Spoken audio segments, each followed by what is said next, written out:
তোর সাথে এইরকমভাবে দেখা হয়ে যাবে আমি ভাবতে পারিনি রে, বলে দুই বন্ধু খুব হাসতে লাগলো।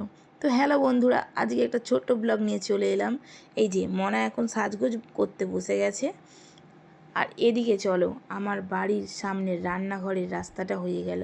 এটা হলো প্রাইভেট রাস্তা, কাকিমারা যায় এখান থেকে, আবার আমরাও যাই এখান থেকে। হয়ে গেল একটা সুন্দর প্রাইভেট রাস্তা। এই দেখো খুব সুন্দরভাবে রাস্তাটা হচ্ছে, আর খুব সুন্দর করে মিস্ত্রি এখন ঘষে ঘষে দিচ্ছে, কারণ ঠিকঠাক না করলে পরের দিনকেই আছে কালী পুজো, দুদিন পরেই ধামাকাদার হতে চলেছে আর কি, বাড়ির কালী পুজো যেহেতু।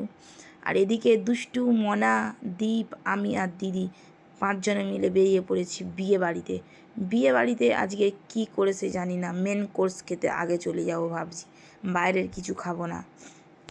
ঢোকার মুখেই দেখলাম আরাধ্যা বলছে, আন্টি আবার দেখা হয়ে গেল, কিছু ঘন্টা আগে স্কুলে দেখা হয়েছিল না? মনা কই? মনা তো একদম অবাক আরাধ্যাকে দেখে, বলছে, আরাধ্যা তুই এখানে? মনা বলছে, তুই ওখানে?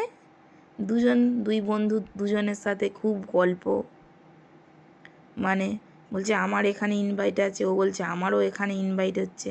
বলছে আমি পাপার সাথে এসেছি, মনা বলছে আমার মায়ের সাথে এসেছি। তো চলো নতুন বউকে তোমরা দেখে নাও ঝটপট, খুব সুন্দর হয়েছে, মিষ্টি হয়েছে বউটা, দেখতে সুন্দর হয়েছে। এদিকে চলে এলাম আমরা মেন কোর্স খাওয়ার আগে। দীপ বলছে, মা একটু পকোড়া আর একটু কোল্ড ড্রিঙ্কস খেয়ে নাও। তো চলে এলাম আমরা এখন চিকেন পকোড়া আর কোকো কোলা খেতে। বেশ ভালোই লাগছিল কোকো কোলার সাথে চিকেন পকোড়া, একদম জমে গেছে। এদিকে আরাধ্যা আর মনার দুজনে একদম গল্পে জমে গেছে। আর থাকে আরাধ্যা বলছে, বাবা আমি এখানে আছি ফ্রেন্ডের কাছে।